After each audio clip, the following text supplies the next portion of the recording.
करेंगे। और मैं ये अजीज भट्टी टोन के और मियां महमूद रशीद साहब की टीम को कहता हूं कि ये पार्क में आ जाए जी, पार्क में आ जाए। थोड़ी देर में खान साहब का खिताब जी।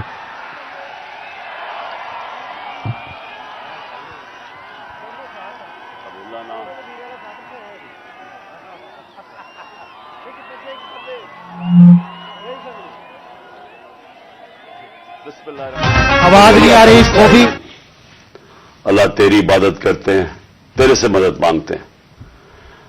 मेरे साथ आज चौधरी परवेज अलाई बैठे हुए हैं, पंजाब के चीफ मिनिस्टर, और दूसरी तरफ मेरे पास महमूद खान जो कि पख्तूनख्वा के चीफ मिनिस्टर हैं।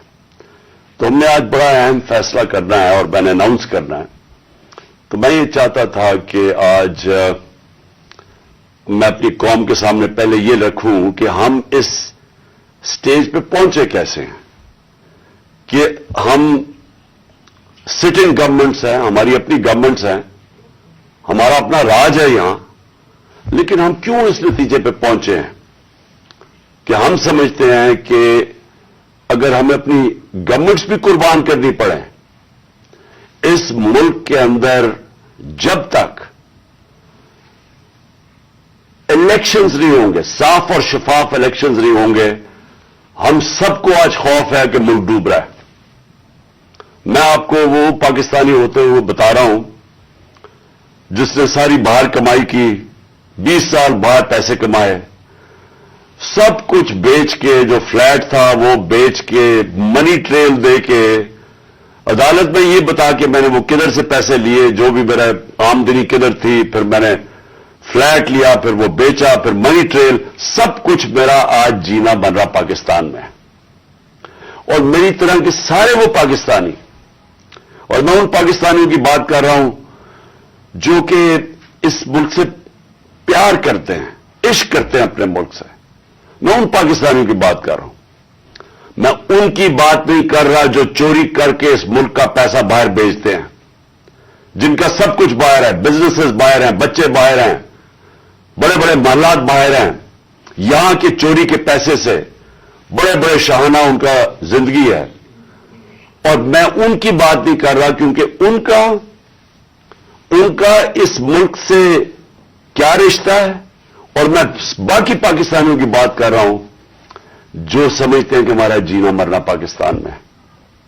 और मैं उन पाकिस्तानी में से हूं जिसको पूरा मौका था कि 20-25 साल बाहर मैंने क्रिकेट खेलता था, मेरी शादी भी वहां की, मैं वो पासपोर्ट ले सकता था, बरतानिया का पासपोर्ट ले सकता था, लेकिन ये मेरे कभी ज़हन में ये चीज नहीं आई कि मेरा पाकिस्तान के अलावा कोई और घर है। तो मैं आज वो पाकिस्तानी आज बात कर रहा है कि मुझे पहली दफा मुझे खौफ आ रहा है कि ये जो चोरों का टोला ऊपर बिठाया गया है, ये मुल्क को तबाही की तरफ लेके जा रहा है।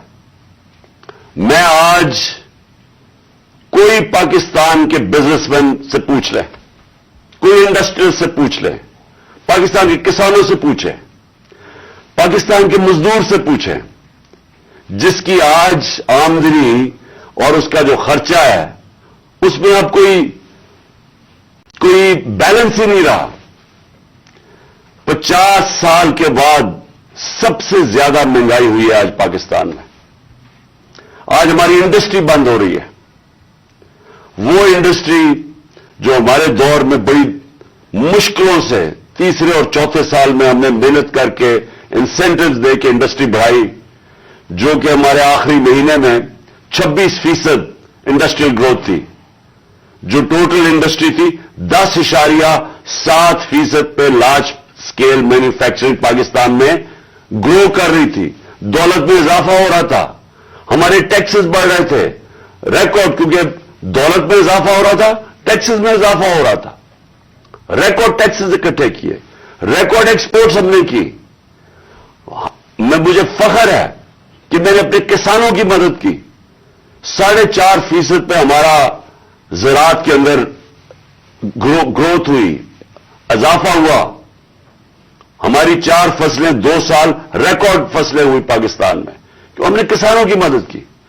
आज वो सारा जो पाकिस्तान वहां लेके जा रहे थे, आज मुझे एक चीज बताएं, एक चीज मुझे बताएं कि पाकिस्तान में किसी में बेहतरी हुई है। आज मायूसी का ये आलम है मेरे मुल्क में कि 7.5 लाख पाकिस्तानी मुल्क छोड़ के चले गए 7 महीने में। इनमें प्रोफेशनल्स थे, इस मुल्क ने उनके ऊपर पैसा खर्च किया हुआ था, डॉक्टर्स थे, प्रोफेशनल्स थे, इंजीनियर्स थे, स्किल्ड वर्कर, जो तनख्वाह जो स्किल्ड वर्कर होता है। 7.5 लाख लोग मुल्क को छोड़ के चले गए मायूसी में। आज ये आलम है, इस मुल्क को आज इधर हम ले आए हैं कि डाकू राज ऊपर बैठ गया। 30 साल से जो लोग लूट रहे थे उनको आके ऊपर बैठा दिया। मेरा सवाल सबसे पहले यह है कि जब ये मुल्क तरक्की कर रहा था, हमने पहले साल यही छोड़ के गए थे, यही शहबाज शरीफ और नवाज शरीफ इस मुल्क का जब दिवालिया निकाल के गए थे 2018 में, उस पाकिस्तान को हमने पहले संभाला।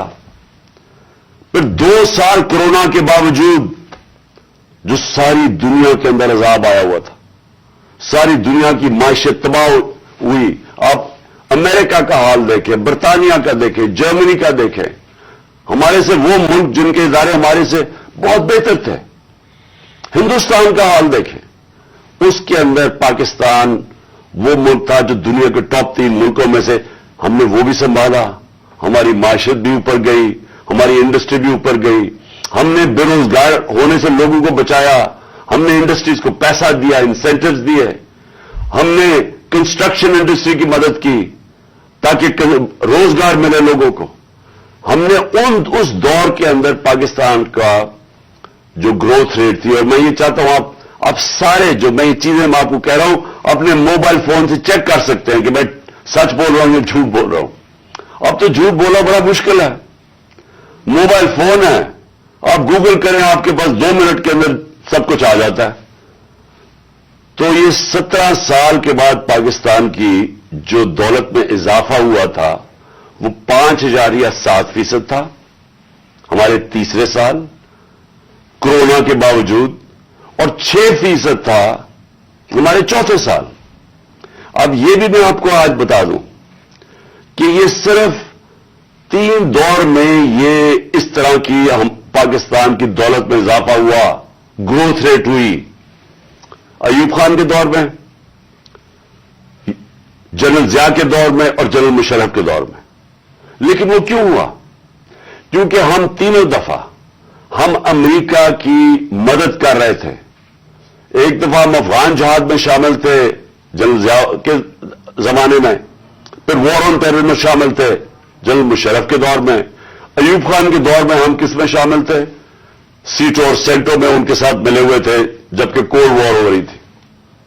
अमेरिकन डॉलर आ रहे थे पाकिस्तान में, तब उनकी ये ग्रोथ रेट हुई थी। और मुझे फख्र है इस चीज का कि उसके बावजूद कि हमारे पास कोई अमेरिकन डॉलर्स नहीं आ रहे थे, हमने अपनी इकोनॉमी को उठाया, और ये जो 17 साल के बाद बेहतरीन हमारी इकोनॉमी उठ रही थी। तो मेरा आज सवाल यह है, कौन जिम्मेदार था इस रिजीम चेंज का?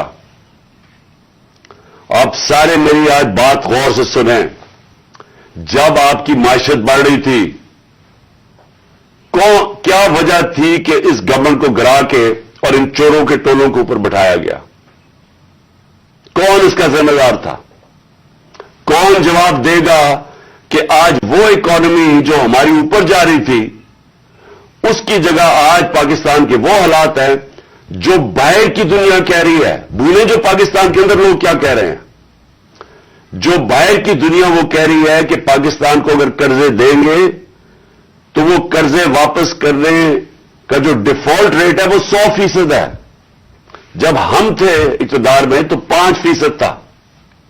तो आज 100% का मतलब कि अगर आप पाकिस्तान को कर्जा देंगे तो 100% चांस है कि पाकिस्तान कर्जा वापस नहीं कर सकता।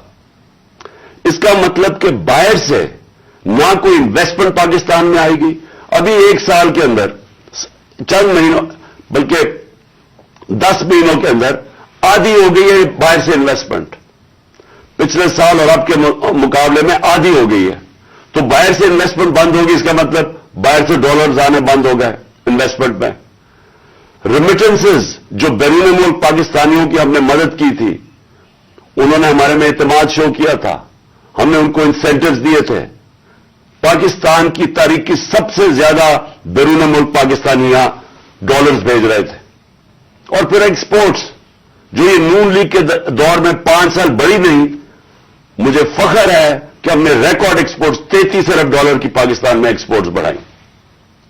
और फिर हमने टैक्स कलेक्शन, जो मैं अभी कह रहा हूं कि आमदनी होगी तो लोगों पे पैसा खर्च किया जाएगा।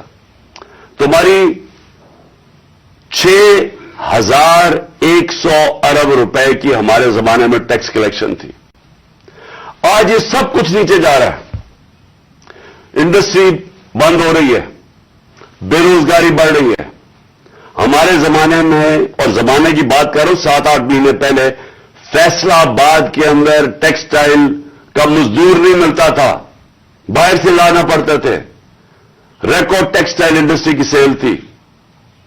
तो आज बेरोजगारी बढ़ रही है। 50 साल के बाद सबसे ज्यादा महंगाई है। आज हमारे मुल्क का यह हाल है कि ना बाहर से किसी को इत्मीनान है इस हुकूमत के ऊपर, और 88% पाकिस्तान के जो इन्वेस्टर हैं, जो बिजनेसमैन हैं, उन्होंने कहा कि हमें इस हुकूमत पर इत्मीनान नहीं है। तो मेरा सवाल मेरे 2 सवाल हैं आज। पहला तो सवाल यह है कि जब बाहर से पैसा ही नहीं आ रहा और हमने अपने कर्जे की किस्तें वापस कर दी है डॉलर्स में, हमने जो बिजली के कॉन्ट्रैक्ट साइन किए हुए हैं वो डॉलर्स में किए हुए हैं, जो कैपेसिटी पेमेंट है, चाहे बिजली इस्तेमाल करें या ना करें, ये जो पिछली हुकूमत ने साइन किए वो डॉलर्स में किए हुए हैं, डॉलर्स में पैसे देने हैं।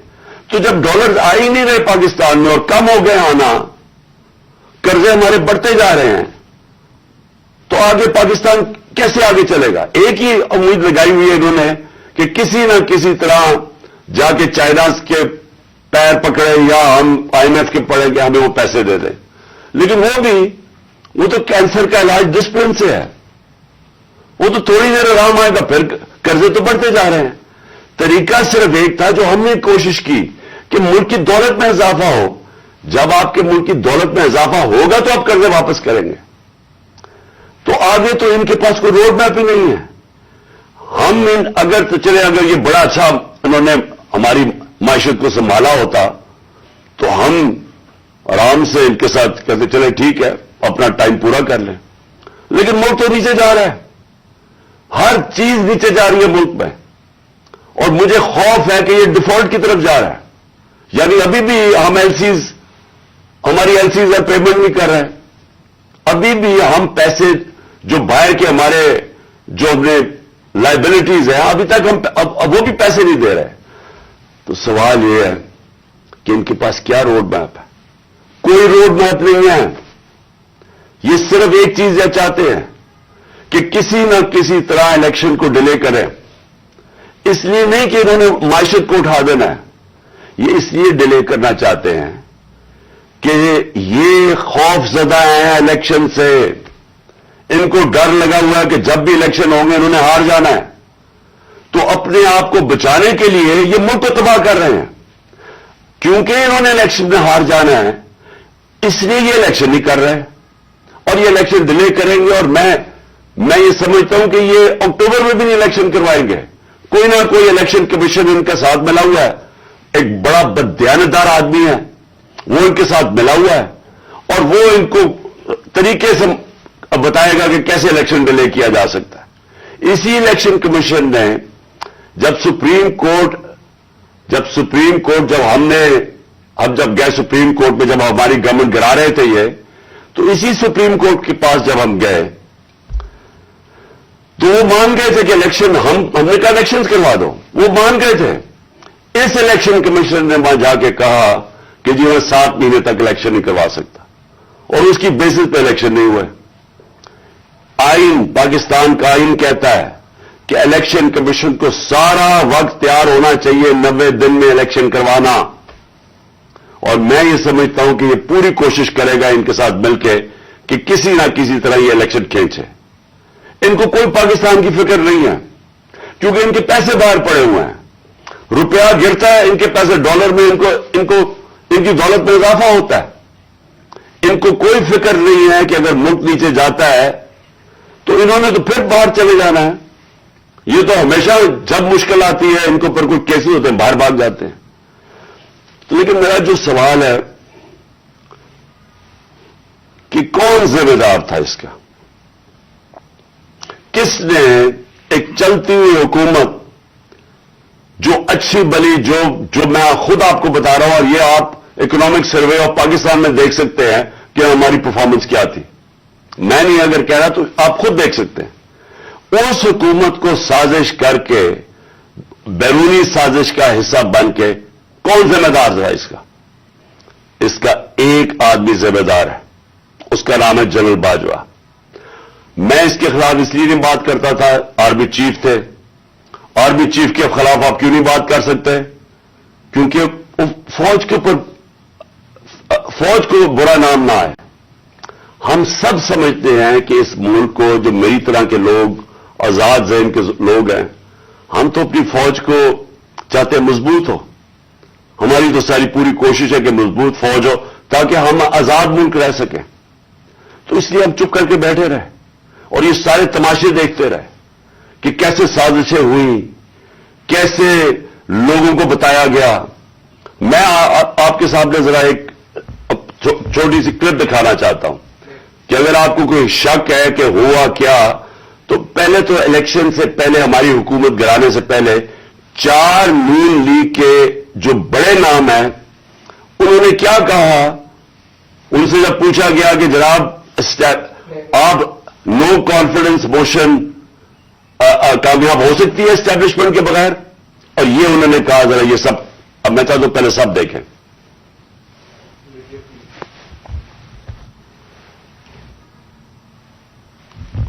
اور ہم چاہتے ہیں کہ اگلی حکومت کا فیصلہ پاکستان کی عوام سے۔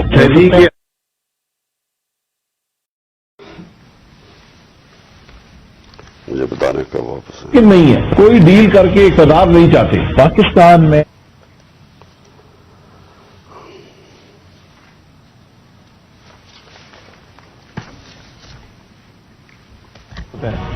جب بھی عدم اعتماد کی ہوتے ہیں تو یقیناً ڈیل کا نتیجہ۔ اسٹیبلشمنٹ کے بغیر عدم اعتماد کی تحریک کو کامیاب نہیں کیا جا سکتا، کیونکہ اسٹیبلشمنٹ بھی ایک تیسری قوت کے طور پہ یا چوتھی قوت کے طور پہ پارلیمنٹ میں یعنی بکن۔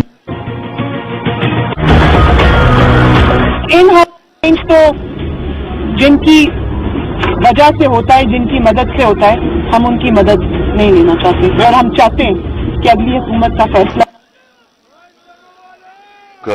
انہوں نے کل کیا کہا، ذرا پہلے یہ بھی سن لیں دوسرا کلپ، تاکہ آپ کو پتہ چل جائے کہ ہوا کیا اس ملک کے ساتھ۔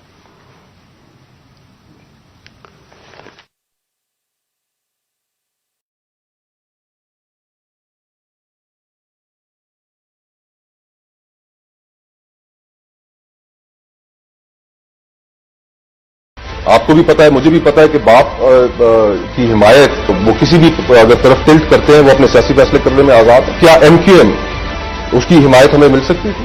ارینجمنٹ میں سارا ہوا، یہ پولیٹیکل پارٹی نے خود مینج کیا اپنے خیال میں؟ بہت زیادہ خود مینج کیا، بہت زیادہ خود بھی مینج کیا، لیکن تھوڑا سا گڑ کے اندر، میٹھے کے اندر تھوڑی سی اور شامل ہو گیا، پھر کیا؟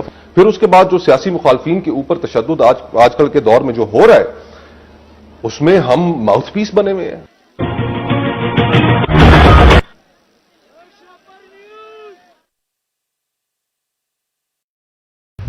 کہ یہ جو ساری سازش ہوئی تھی، اس میں ہم کسی کو اور کو نہ کہیں، ایک آدمی کا فیصلہ کرتا ہے، وہ تھا آرمی چیف اس وقت کے جنرل باجوہ۔ انہوں نے یہ فیصلہ کیا ہمیں ہٹانے کا۔ کیا وجہ تھی اس کے پیچھے؟ کیا یہ سمجھتے تھے کہ واقعی شہباز شریف اور یہ اسحاق ڈار کوئی بڑے جینیسز ہیں جو آ کے ملک کو ہمارے سے بہتر چلا لیں گے؟ کیا وجہ تھی کہ انہوں نے ایک سٹنگ گورنمنٹ کو گرا دیا؟ ہمارے لوگوں کو آ کے وہ جس طرح अभी मुस्तफा कोकर ने बताया कि बैप के मेंबर्स और एमक्यूएम के मेंबर्स और शहजान बुख्ती सबको पता था कि ये तो जो जिधर हुक्म मिलेगा इनको एस्टैब्लिशमेंट से उन्होंने उधर जाना है, तो उनको उधर जाके भेज दिया कि जनाब आप जाके उधर चले जाए और गवर्नमेंट गिर गई। तो मेरा अगला सवाल यह है, जब गवर्नमेंट गिर गई और फिर इनको ये चीज का इल्म हुआ कि अवाम हमारे के साथ आके खड़ी हो गई, 10 अप्रैल को पब्लिक सड़कों के ऊपर निकलाई, लोगों ने इन चोरों को रिजेक्ट कर दिया, बल्कि हमारी मकबूलियत बढ़नी शुरू हो गई इसलिए कि लोग इनकी जब शक्लें लोगों ने देखी, फिर से मुसल्लत किया गया इनको अवाम के ऊपर, तो लोग हमारे साथ और जुड़ना शुरू हो गए, बड़े बड़े जलसे शुरू हो गए। उसके बाद इलेक्शन जब करवाए गए तो इलेक्शन के रिजल्ट्स में इसके बावजूद कि पूरी कोशिश की गई स्टेट मशीनरी इसको इनको जिताने के लिए, उसके बावजूद हार गए। कौम ने अपना वर्डिक्ट दे दिया, दूसरा इलेक्शन हुआ उसमें भी हार गए। लेकिन मुझे जो अफसोस की बात है कि बजाय एक समझे कि जनाब जनरल बाजवा आपने गलती कर दी है, आपको अकल कुल तो नहीं है, आप देख रहे हैं कि लोग किधर खड़े हैं। इन्होंने हमारे ऊपर जो जुल्म किया है, जिस तरह हमारे ऊपर जुल्म किया गया, मैं आपको यकीन दिलाता हूं कि जनरल मुशर्रफ के मार्शल लॉ में मैं ऑपोजिशन में था, मुझे उन्होंने जेल में डाला, मैंने कहीं इस तरह का जुल्म नहीं देखा जनरल मुशर्रफ के दौर पे जो ये जनरल बाजवा ने हमारे पे करवाया। हमारे लोगों के ऊपर धमकियां, टेलीफोन से धमकियां आ रही हैं। वो जो हमारी हमायत करे या जो हमारे साथ मीडिया के लोग हों, उनके ऊपर धमकियां, जो मीडिया हाउस था, सलमान इकबाल वो मुल्क से बाहर चला गया, उसके बाद साबिर शाकिर मुल्क से बाहर चला गया, आज मोहित पीरजादा मुल्क से बाहर गया हुआ इसी खौफ से। अरशद शरीफ, इतनी बड़ी ट्रेजेडी हुई है, उसको जो धमकियां दी, क्या वजह थी उसकी? वो एक दयानतदार आदमी वो बता रहा था कि इस मुल्क के साथ क्या जुल्म हुआ है, कि अच्छी बड़ी गवर्नमेंट आपने गिरा के चोरों को बैठा दिया। तो बजाय ये कि करेक्ट करना, हमारे ऊपर जुल्म शुरू हो गया। और जुल्म की इंतहा ये थी कि सोशल मीडिया के लोगों को उठा उठा के ले जाते थे, उनको मार फेंटा लगा के तो अगले दूसरे दिन घर वापस भेजते, धमकियां देते थे कि आगे से किया तो ये होगा। जो आजम स्वाति से किया, जो उससे पहले जो शहबाज गिल से किया, कौन सी उसने इतनी बड़ी बात की थी कि उसको नंगा करके मारा, और वो अभी तक उसके असरात हैं जो उन्होंने उसको तशद्दुद किया उसके ऊपर। और आजम स्वाति ने क्या बात की थी? आजम स्वाति ने ये ट्वीट की कि जनरल बाजवा आपने NRO 2 दिया, इसके ऊपर जो उस बेचारे से किया गया, कौन सी जमहूरियत में यह होता है? और वो बात की जो सच है, NRO 2 जनरल बाजवा ने दिया है, सारी कौम को पता है। मुझे पता है कि मैं जब कहता रहा, जब मैं गवर्नमेंट में था, मैं जनरल बाजवा को कहता रहा कि ये 30 साल से चोरी कर रहे हैं, इनके ऊपर करप्शन केसेस हैं, नैब आपके नीचे है, आप नैब कंट्रोल करते हैं, मेरे नीचे ही नहीं है, क्यों नहीं इनके केसेस आगे बढ़ाते? पहले तो हमें सारा वक्त ये बताते रहे कि फिक्र ना करें सर, हो रहा है सब कुछ, सर अभी कुछ हो रहा है, पहले तो हमें ये बताते रहे। आहिस्ता आहिस्ता हमें पता चला कि इनकी तो कोई नीयत ही नहीं है करप्शन की। मुझे फिर कहना शुरू हो गया कि जी आप मुल्क की इक्तिसादियात को ठीक करें, इकोनॉमी को ठीक करें, भूल जाए इसको, ये अकाउंटेबिलिटी को। कभी कोई मुहज़्ज़ब माशरा ये इजाजत देता है कि बड़े बड़े लोग जो अरबों रुपए की चोरी करें, आप कहें उनको भूल जाए, उनको NRO दे दें, और आप छोटे छोटे चोरों को पकड़ना शुरू करें और समझे कि आपका मुल्क तरक्की कर सकता है? क्या चीन पागल है जिन्होंने 450 वजीरों को जेलों में डाला है पिछले चंद सालों में? क्या जो प्रेसिडेंट शी जिनपिंग है उसको स्टेट्समैन माना जाता है, उसने वो काम कर दिया जो दुनिया में किसी ने किया ही नहीं है। 70 करोड़ लोगों को उसने गुर्बत से निकाला है चाइना में पिछले 30 सालों में। वो उसको क्या जरूरत पड़ी है कि जो करप्ट मिनिस्टर उनको पकड़े, उनका एहतसाब करे? क्योंकि कोई माशरा भी कामयाब नहीं हो सकता जब तक रूल ऑफ लॉ नहीं होता। جب تک انصاف نہیں ہوتا, جب تک آپ بڑے بڑے لوگوں کو, جو اصل تو نقصان ملک کو بڑے چور کرتے ہیں, آپ ان کو پکڑ نہیں رہے اور آپ کہیں گے نیچے سے یہ بیچارے چھوٹے چھوٹے لوگوں پٹواریوں کو پکڑتے رہے. اور یہ ہمارے سامنے ہوا. شہباز شریف کو بچایا گیا, اس کو اوپر اوپن اینڈ شٹ کیس تھا, اس کا 16 ارب روپے کا یہ جو ایف آئی کا کیس تھا, اس میں تو کوئی شک ہی نہیں تھا. اور اس کا جو بیٹا باہر بھاگ گیا, آج جو سلمان شہباز واپس آیا ہے, وہ کیوں باہر بھاگا تھا؟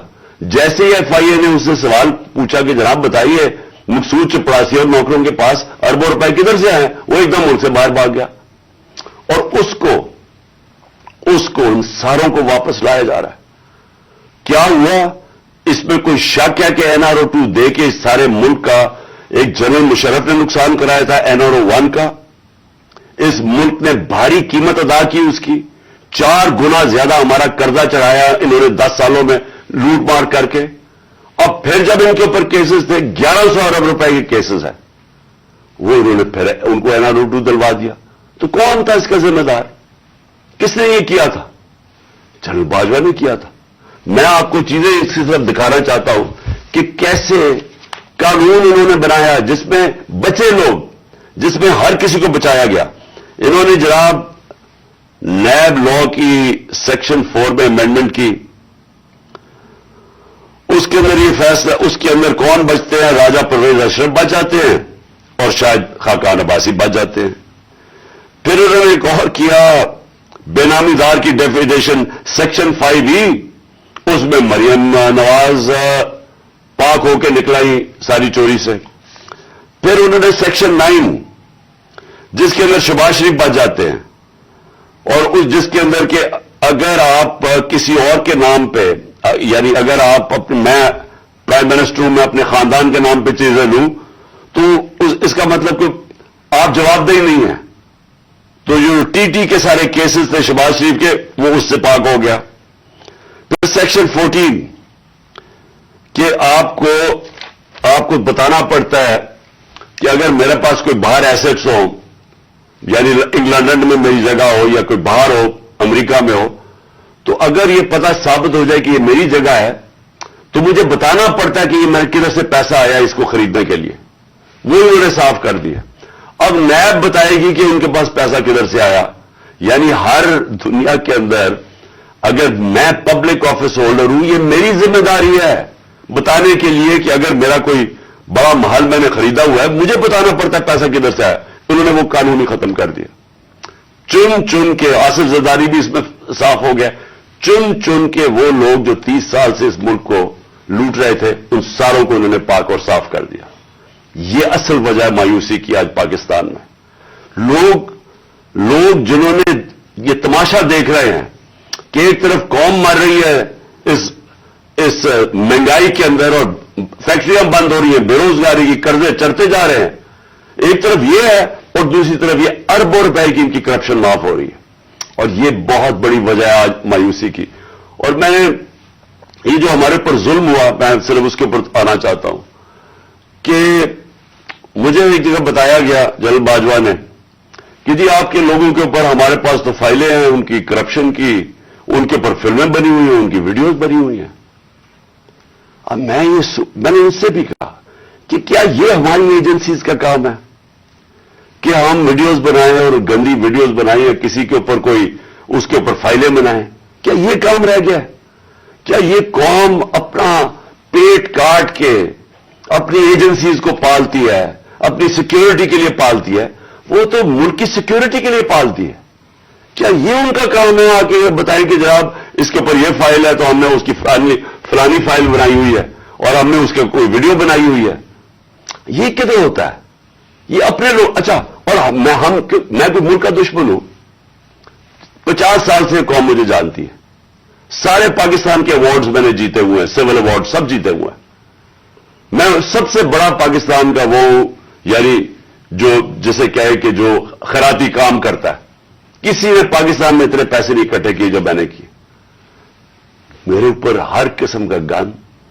یہ سوچیں کہ میرا پرائم منسٹر, جب میں پرائم منسٹر تھا, میرے گھر کا فون ٹیپ کیا ہوا تھا, اور وہ ٹیپ ہی نہیں کیا, اس کے بعد وہ لیکس کرتے ہیں. या प्राइम मिनिस्टर के घर कोई ये नहीं पूछ रहा कि इतना ये ऑफिशियल सीक्रेट एक्ट्स की वायलेशन है, प्राइम मिनिस्टर के प्राइवेट नंबर को टैप करें और उसको जाके आप पब्लिक कर दें। कोई ये क्या होता है? अगर मैं अपने प्रिंसिपल सेक्रेटरी, मैं अपने प्रिंसिपल सेक्रेटरी से बात कर रहा हूं, वो इन्होंने टेप चला दी, वो कौन कर रहा था? तो मैं फिर से ही पूछता हूं, हम कोई मुल्क के दुश्मन हैं क्या? मैं कोई पैसे लूट के मेरे बाहर पड़े हुए हैं क्या? मैं कोई मुझसे गद्दारी कर रहा हूं? लेकिन जो हमारे से किया गया है और आजम स्वाति से जो किया गया, उसकी बीवी को वीडियो भेज दी, यानी इस लेवल पे नीचे गिरना था कि उसके घर वीडियो भेज दी उसकी, और ये कहा कि जनाब, और डराया गया कि तुम्हारी फैमिली सेफ नहीं है। और कसूर उसका ये कि वो कह रहा है कि NRO-2 जनरल बाजवा ने दिया है। सारी बच्चा कौम जानती है कि NRO-2 जनरल बाजवा ने दिया है, NRO-1 मुशर्रफ ने दिया है, सबको पता है। उसके ऊपर इतनी सजा, एक सेनेटर को, उसको उठा के, हार्ट का पेशेंट है आजम स्वाति, उसको कभी वहां भेज रहे हैं, कोयटा भेज रहे हैं, उस ठंड में सिंध भेज रहे हैं प्राइवेट जहाज में। कौन सा जुर्म किया उसने और क्यों? अगर आपने नहीं दिया NRO-2 तो जाके पब्लिक को बताया नहीं दिया आपने, सारे आके लोगों को बताएं आपके किस तरह आपने लोगों को बचाया। हम बताएंगे कैसे बचाया आपने। मैं एज प्राइम मिनिस्टर बताऊंगा कि कैसे कैसे आपने एहतसाब होने नहीं दिया। आपने वो जो फैटफ की लेजिस्लेशन थी, तो वो खुद कह रहे हैं हमें, वो अपोजिशन वाले, कि ये तो जनाब ये बैठ के उन्होंने आपकी आशीर्वाद मिली थी, उसके बाद आपने वो NRO के ये जो अमेंडमेंट थी नैब की जो अब हो गई, ये तो तब होने के चक्कर में थे, तब हम खड़े थे। और मैं तब से कहता गया कि ये मुल्क तरक्की नहीं कर सकता जब तक इस मुल्क में रूल ऑफ लॉ नहीं है। कोई दुनिया में मुल्क आज तक तरक्की नहीं किया जिसके ताकतवर डाकू उनको आप छूट दे दें और सिर्फ कमजोर लोगों को पकड़े। कोई मुल्क तरक्की नहीं कर सकता, ये मुल्क आगे भी नहीं बढ़ सकता। मैं आखिर में बात भी करता हूं कि इंशाअल्लाह अल्लाह ने मौका दिया तो हम अब क्या प्लान बनाएंगे इस मुल्क को इस दलदल से निकालने का जो इन्होंने फंसाया हुआ हमें। अब मैं जो अगली बात करना चाहता हूं वो ये कि हमने आपस में मुशावरत की। मैंने पहले कोशिश की कि हमारी जो मार्च है, आजादी मार्च, हकीकी आजादी की मार्च, हमारी कोशिश ये थी कि हम इनको गवर्नमेंट को बताएं कि इस वक्त कौम किधर खड़ी है। लाखों लोग सड़कों के ऊपर निकले हमारे साथ आजादी मार्च पे, और सब एक ही चीज चाह रहे हैं, इलेक्शन। आज ओपिनियन पोल है कि 70% पाकिस्तानी, सर्वे के मुताबिक 70% पाकिस्तानी कह रहे हैं इलेक्शन करवाओ। हमने आजादी मार्च भी यही की। हमने गवर्नमेंट को कि एक आइन के अंदर रह के हमने उनको प्रेशर डालने की कोशिश की कि देखें ये अवाम इधर खड़ी हुई है और आप सिर्फ कि जी हमारे करप्शन के केसेस माफ हो जाए या नवाज शरीफ को पाक कर दें और फिर वो कोई नेल्सन मंडेला पाकिस्तान आ जाए और इसके लिए मुल्क डूबता जाए, लेकिन आपको सिर्फ एक ही करप्शन का पड़ा हुआ था। मैं सिर्फ एक आपको चाहता हूं कि क्लिप जरूर देखें। ये जिस दिन 2 दिन पहले, यानी मैं ऑफिस से गया 9 अप्रैल को, ये 8 अप्रैल को, इस पिछली अप्रैल को मैंने ये क्लिप रिकॉर्ड आवाम से खिताब किया था। मैं सिर्फ चाहता हूं ये आप देख लें कि ये नहीं कि मुझे नहीं पता था कि क्या होगा या ये जो हुआ है ये हमें पता नहीं था, ये होना था। और इसके ऊपर मैंने 2 दिन पहले इक़्तिदार छोड़ने से पहले ये जरा क्लिप जरा देख लें। इसी तरह बस पावर मिल जाए ताकि फिर से पहले जो NRO-1 बना था इनको सारों ने इन्होंने मिलकर जो चोरी की जनरल मुशर्रफ ने NRO दे दिया, अब ये NRO-2 होगा। इनका मकसद सिर्फ ये है कि वहां असेंबली पे आए। सबसे पहला ये काम मैं आज आपको कह रहा हूं, इन्होंने नैब को खत्म करना है, इन्होंने अपने करप्शन केसेस खत्म करने हैं। इस वक्त हालात ये हैं कि ये जो सारे जमानत के ऊपर है, डर किस चीज का है, इनके सारे केसेस आने लगे सामने, तो वो जल्दी जल्दी हटाना चाहते थे कि किसी तरह ये अपने केसेस से निकल जाए। अब ये सारा ये झुमघुटा इकट्ठा हो जाएगा और सिर्फ एक मसला, किसी तरह बस पावर मिल जाए ताकि फिर से पहले जो NRO-1 बना था इनको सारों ने इन्होंने मिलकर जो चोरी की, जनरल मुशर्रफ ने एनआरओ दे दिया, अब ये एनआरओ 2 होगा। इनका मकसद सिर्फ ये है कि वहां असेंबली पे आए। सबसे पहला ये काम मैं आज आपको कह रहा हूं, इन्होंने नैब को खत्म करना है, इन्होंने अपने करप्शन केसेस खत्म करने हैं। इस वक्त हालात ये हैं कि ये जो सारे जमानत के ऊपर है, डर किस चीज का है, इनके सारे केसेस आने लगे हैं सामने, तो वो जल्दी जल्दी हटाना चाहते थे कि किसी तरह ये अपने केसेस से निकल जाए। अब ये सारा ये जो मुद्दा इकट्ठा हो जाएगा और सिर्फ एक मसला किसी तरह बस पावर मिल जाए, ताकि फिर से पहले जो एनआरओ 1 बना था, इनको सारों ने इन्होंने मिलकर जो चोरी की, जनरल मुशर्रफ ने एनआरओ दे दिया, अब ये एनआरओ 2 होगा। इनका मकसद सिर्फ ये है कि वहां असेंबली पे आए। सबसे पहला ये काम मैं आज आपको कह रहा हूं, इन्होंने नैब को खत्म करना है, इन्होंने अपने करप्शन केसेस खत्म करने हैं। इस वक्त हालात ये हैं कि ये जो सारे जमानत के ऊपर है, डर किस चीज का है, इनके सारे केसेस आने लगे हैं सामने, तो वो जल्दी जल्दी हटाना चाहते थे कि किसी तरह ये अपने केसेस से निकल जाए।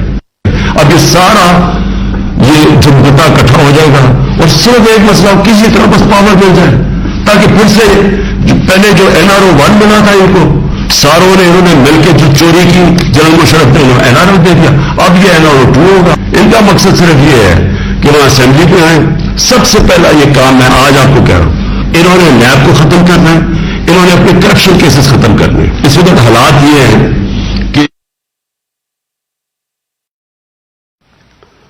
ये सिर्फ आपको इसलिए दिखा रहा था कि हमें सब पता था ये क्या हो रहा है।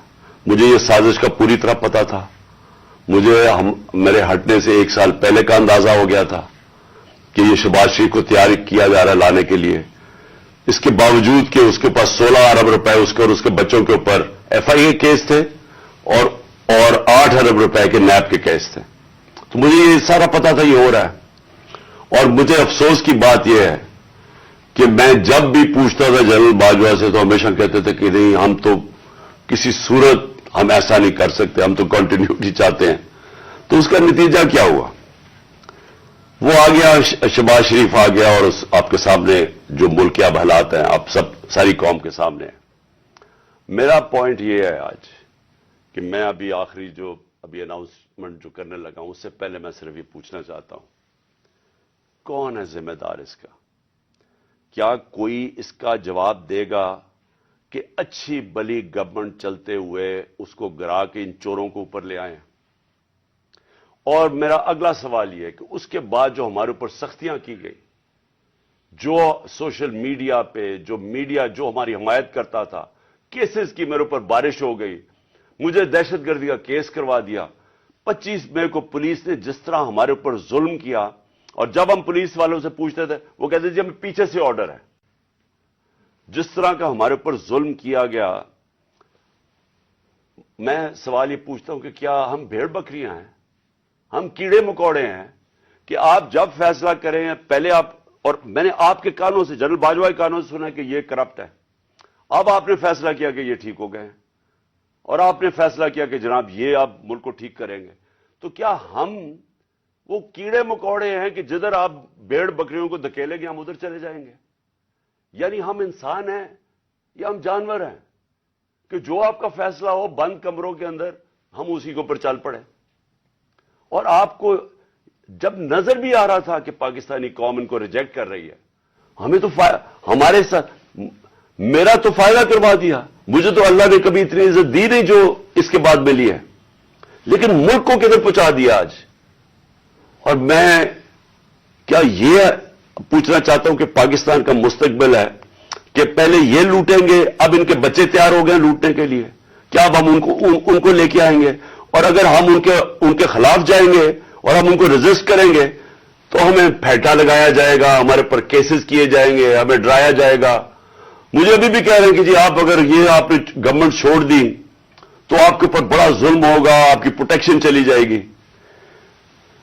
जब मैं जा रहा था, मैं आज अपनी कौम को बताना चाहता हूं कि जब मैं जा रहा था मार्च के ऊपर, सबको, मेरे इर्द गिर्द भी लोगों को पता है, मैंने सबको कहा था कि इसमें वारदात होगी, मेरे खिलाफ मेरी जान को खतरा है। मैंने टीवी के ऊपर जाके उससे पहले बताया था कि ये दीनी इंतहा पसंद के नाम पे मुझे कत्ल करेंगे। हर रोज जब मैं मार्च पे जाता था और मैं बुशरा बेगम को खुदा हाफिज कहता था, मैं तो उनको सलाम करता हूं कि उनको पता होते हुए कि मेरी जान खतरे में थी, उसके बावजूद वो मुझे कहती थी कि नहीं जाओ, ये जहाद है, ये अल्लाह के लिए आप काम कर रहे हैं। कोई अपनी जिंदगी खतरे में नहीं डालता पैसे के लिए या इक्तदार के लिए, कोई जिंदगी खतरे में नहीं डालता। जहाद के लिए जब आप अल्लाह के लिए काम कर रहे हैं, तब आप पता होते हुए कि आप जिंदगी खतरे में, उसके बावजूद जाता था मैं। और मैं जैसे ठीक होऊंगा, इंशाअल्लाह जैसी मैं चलने के काबिल होऊंगा, मैं फिर निकलूंगा बाहर, क्योंकि ये अल्लाह का काम है। अपनी कौम को हकीकी तौर पे आजाद करना, ये अल्लाह का हुक्म है हमें। जुल्म और नाइंसाफी के साथ सामने खड़ा होना, ये ऊपर वाले का हुक्म है, इसको वो जहाद कहता है। अमर बिल मारूफ पे चलना, कि जब आप देख रहे हैं ये सारे चोरों का टोला ऊपर बैठ गया है और आप चुप करके बैठे रहे भेड़ बकरियों की तरह, ये आप कुरान का जो अल्लाह का हुक्म है उसके खिलाफ जा रहे हैं। तो मेरे लिए तो ये जहाद है, तो मैंने तो ये रुकना नहीं है। और मैं अपनी सारी कौम को आज कह रहा हूं, मैं नौजवानों आपको कह रहा हूं, ये कभी ना सोचे जो ये 7.5 लाख हमारे लोग मुल्क छोड़ के गए हैं। मुझे अफसोस है कि देखिए आसान रास्ता है, मेरे लिए क्या मेरे लिए क्या आसान जिंदगी थी। मैं क्रिकेट के बाद कुछ भी ना करता, थोड़ी सी क्रिकेट के ऊपर बातचीत करता हूं, अल्लाह ने मुकाम इतना दिया हुआ है, मैं करोड़ रुपया कमा सकता हूं, मुझे तो कुछ करने की जरूरत नहीं थी। लेकिन अल्लाह ने हमें किसी मकसद के लिए पैदा किया है।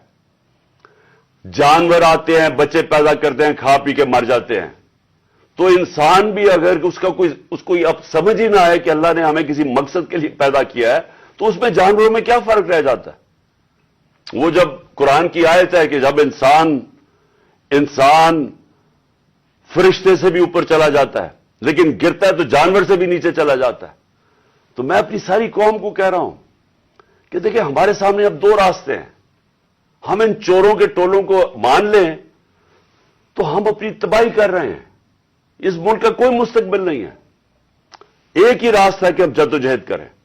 मैं वहां जब गया, पिंडी पहुंचा, और मैं उस वक्त बड़ी तकलीफ में था, मैं ये भी आपको बता दूं, क्योंकि मुझे डॉक्टर्स ने कहा था अभी नहीं आप ट्रैवल कर सकते। मैं गया उसके बावजूद सिर्फ अपने लोगों को खड़ा करने के लिए कि देखें ये पाकिस्तान के लिए एक फैसला कुन वक्त है, इसको जाया ना होने दें। कौम में बेदारी आ गई है, और मैं वहां 2 में चीजें कर सकता था। हम वहां धरना भी दे सकते थे, लाखों लोग थे, हम वहां इस्लामाबाद के ऊपर भी जा सकते थे, इतने लोग थे। हम इस्लामाबाद में खून खराबा होना था वहां, और कई दफा लोग चाहते हैं कि खून खराबा हो, लाशें गिरें, ताकि वो जनाब वो उनकी तहरीक और उठ जाए। मैं ये नहीं चाहता था। मैंने इस सारी स्ट्रगल आइन और कानून के बीच में है, मैं कभी इससे बाहर नहीं निकला। और मैंने इसलिए फैसला किया कि बजाय हम वहां जाएं और तोड़फोड़ हो और तबाही हो, मैंने फैसला यह किया कि हम जो 2 असेंबली अब कुर्बान करते हैं, अपनी 2 असेंबलियों को हम कुर्बान करते हैं अपने मुल्क के लिए, और इसलिए करते हैं कि इनको जब 66% पाकिस्तान में इलेक्शन होगा, जब हम इन 2 असेंबलियों से निकलेंगे, जो मैं भी बताने लगा हूं कब निकलेंगे, 66% पाकिस्तान में इलेक्शन होगा, तो अकल तो यह कहती है कि आप जनरल इलेक्शन करवा दें। लेकिन मैं फिर से कहता हूं, ये खौफजदा हैं, इलेक्शन हारने से डरे हुए हैं। इनका कोई पाकिस्तान का मकसद नहीं कि पाकिस्तान ऊपर जा रहा है या नीचे जा रहा है। इनका मकसद एक है, कैसे अपना चोरी का पैसा बचाना है इन्होंने, और इसलिए ये इलेक्शन नहीं करवाएंगे। और इसीलिए हमने फैसला किया कि हम इलेक्शन करवाएंगे। और मैंने अपने सारे वकीलों से पूछ लिया है, ये कोशिश भी करेंगे इलेक्शन कमीशन के जरिए कि ये किसी तरह डिले हो जाए। आइन बिल्कुल इजाजत नहीं देता 90 दिन के आगे। हमने फैसला किया है, और मैं बड़ा शुक्रगुजार हूं अपने दोनों चीफ मिनिस्टर्स का कि इन्होंने बिल्कुल मेरे साथ चले हैं, मेरा साथ दिया है।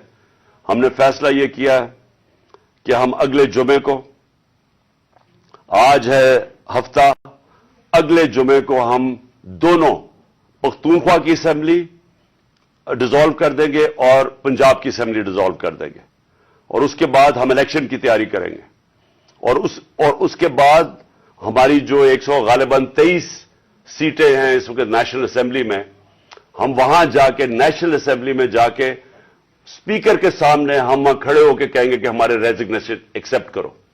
یہ ڈرامے نہ کرو کہ چن چن کے 8 جو انہوں نے پہلے ہمارے ساتھ کیا تھا, انہوں نے بجائے ہمارے باقی ریزگنیشن ایکسپٹ کرنے کے, انہوں نے 8 سیٹیں چنی. یہ جو بڑا کرپٹ یعنی مورلی کرپٹ الیکشن کمیشن ہے, اس نے نواز شریف کے ساتھ بیٹھ کے 8 سیٹیں چنی جو ہماری سب سے کمزور سیٹیں تھیں, جن میں بڑی کم مارجن سے ہم جیتے تھے, اور جدھر پی ڈی ایم کا ووٹ دگنا تھا ہمارے سے اس الیکشن کے اندر. اب یہ عوام دیکھیں کدھر آج ایک باشعور عوام ہے, بیداری آئی ہوئی ہے ہماری قوم میں, پتہ ہوتے ہوئے کہ میں نے اسمبلی میں نہیں, میں 8 سیٹوں پہ لڑا, پتہ ہوتے ہوئے کہ میں نے اسمبلی میں نہیں جانا, اس کے باوجود میری قوم نے مجھے سارے 8 کی 8 سیٹوں پہ جتایا, 7 سیٹوں پہ جتایا. اور ایک جو کراچی کے اندر سیٹ تھی, ذرا وہاں دیکھ لے, وہ الیکشن کمیشن کو وہ دھاندلی نہیں نظر آئے گی جس طرح انہوں نے پوری اسٹیٹ مشینری استعمال کی اور ووٹ باہر پھینک دیا, اور جو ہر بار استعمال کرتا ہے. تو ہم نے یہ فیصلہ کر لیا. میں اپنی قوم کو آخر میں صرف یہ کہنا چاہتا ہوں کہ دیکھیں, مایوسی گناہ ہے. آپ مایوس ہو کے گھر بیٹھ جائیں یا آپ باہر ٹکٹ لے کے کسی اور ملک میں چلے جائیں اور کوئی نوکری مل جائے, یہ میری نظر میں یہ ایک انسان اپنی جو ڈیوٹی ہے معاشرے کو اس سے بھاگتا ہے. اصل آپ سب کی ڈیوٹی یہ ہے کہ ہم اب کھڑے ہوں اور ہم ان چوروں کا اور اس کرپٹ نظام کا مقابلہ کریں, اور ہم کریں الیکشن کے ذریعے, اور الیکشن کے ذریعے ان کو سبق سکھائیں آئین اور قانون کے بیچ میں رہتے ہوئے. میں نہیں چاہتا کہ یہاں سری لنکا جیسا سچویشن ہو کہ لوگ سڑکوں کے اوپر آ جائیں اور توڑ پھوڑ ہو. میں چاہتا ہوں کہ ہم الیکشن کے ذریعے ان کو شکست دیں, اور ان کو ایسی شکست دیں کہ یہ ہمیشہ کے لیے ان چوروں کا نام و نشان یہاں سے چلا جائے. اور وہ تب ہوگا جب آپ سب اس کو اپنی ذمہ داری لے کے نکلیں گے. اور میں آپ کو آخر میں یہ کہنا چاہتا ہوں کہ مایوسی جو ہے, میں 3.5 سال گورنمنٹ میں رہا, اس کے باوجود کہ بینکرپٹ گورنمنٹ میں لی, اس کے باوجود کہ ہمارے پاس تجربہ ہی نہیں تھا بالکل. ہم پہلی دفعہ گورنمنٹ میں آئے تھے, ایک کے بعد دوسرا کرائسس تھا. صدی میں ایک دفعہ کرونا جیسا کرائسس آتا ہے, وہ اوپر سے آ گیا, 2 سال وہ رہا. اس کے باوجود پاکستان میں کسی گورنمنٹ نے, جس طرح میں نے کہا کہ جو ملٹری ڈکٹیٹرز کو تو امریکن ڈالرز ملے, ہمیں تو کوئی ڈالرز نہیں ملے. سب سے بہترین ہماری اکنامک پرفارمنس تھی. اس سب کے باوجود اب ہم سمجھ گئے ہیں, مجھے تیسرے اور چوتھے سال میں پوری سمجھ آ گئی کہ یہ گورنمنٹ چلتی کیسے ہے. میں آخر میں صرف آپ کو یہ کہنا چاہتا ہوں, مایوس نہ ہوں. ملک یہ تب اب اٹھے گا جب بڑے اور مشکل فیصلے ہوں گے. یہ مشکل فیصلے ان کے نہیں کہ قیمتیں بڑھاتے جاؤ اور کہو جی مشکل فیصلہ ہے. مشکل فیصلے کا مطلب ملک کے اداروں کو ری اسٹرکچر کریں, اس ملک کے اندر انصاف قائم کریں, رول آف لا قائم کریں. اگر اللہ بھاری اکثریت دیتا ہے تو تب آپ یہ سب کچھ کر سکتے ہیں. اس ملک میں اصلاحات کر سکتے ہیں, ادارے ٹھیک کر سکتے ہیں. جو گورنمنٹ کیسے چلتی ہے, اتنی بڑی ہم نے گورنمنٹ بنا دی ہے اور وہ ہمیں آگے نکلنے نہیں دیتی. ہر جگہ رکاوٹیں بن گئی ہوئی ہے, اور ہم نے کافی چینج بھی کیا. ایکسپورٹس بڑھانی ہے, ہم نے ریکارڈ ایکسپورٹس بڑھائی. کیسے ہم نے ایکسپورٹس بڑھانی ہے اس کا ہم نے پلان بنایا ہوا ہے. اسمال اور میڈیم انڈسٹری کو کیسے کھڑا کرنا ہے جو اصل روزگار دیتی ہے اور دولت میں اضافہ ہوتا ہے. اپنی ایگریکلچر جو زراعت ہے, ہم نے چائنا سے بات کر چکے تھے کہ نئی ٹیکنالوجی ہم لے کے آئیں. بدقسمتی سے کرونا کی وجہ سے 2 سال چائنا بند ہو گیا. وہ جو نئی ٹیکنالوجی سے ہم نے صرف اپنی, اگر ہم وہ چھوڑیں کہ جو چائنا کے اندر وہ پیداوار لیتے ہیں 1 ایکڑ سے, ہم اگر اپنی دگنی کر لیں تو اب یہ سمجھیں کہ پاکستان کے اندر ایک انقلاب آ جائے گا. سو میں آخر میں یہ کہنا چاہتا ہوں کہ کوئی مایوس ہونے کی کوئی ضرورت نہیں ہے. یہ ٹورزم میں ہی ہم اتنا پیسہ بنا سکتے ہیں, اور وہ بھی بدقسمتی سے کرونا کی وجہ سے ٹورزم ساری دنیا میں بند ہوگی. ہم اس ملک کو اٹھا سکتے ہیں, لیکن وہ گورنمنٹ اٹھائے گی جس کے پاس ایک مینڈیٹ ہو, جس کے پاس عوام کی طاقت ہو. اور اس اللہ کے بعد اس ملک کے جو وارث ہے وہ عوام ہے. اور کوئی نہیں, عوام اس ملک کی وارث ہے, اور میں ان میں آپ میں سے ہوں. ہم نے اس عوام نے ایک قوم بن کے ہم نے اس مشکل وقت سے نکلنا ہے, اور لیکن وہ نکلیں گے تب جب اس ملک کے اندر صاف اور شفاف الیکشن ہو, اور اس کے لیے ہماری اب جدوجہد جاری رہے گی. میں آپ سب کا شکریہ ادا کرتا ہوں کہ پھر سے آپ میری کال پہ آئے. پاکستان زندہ باد.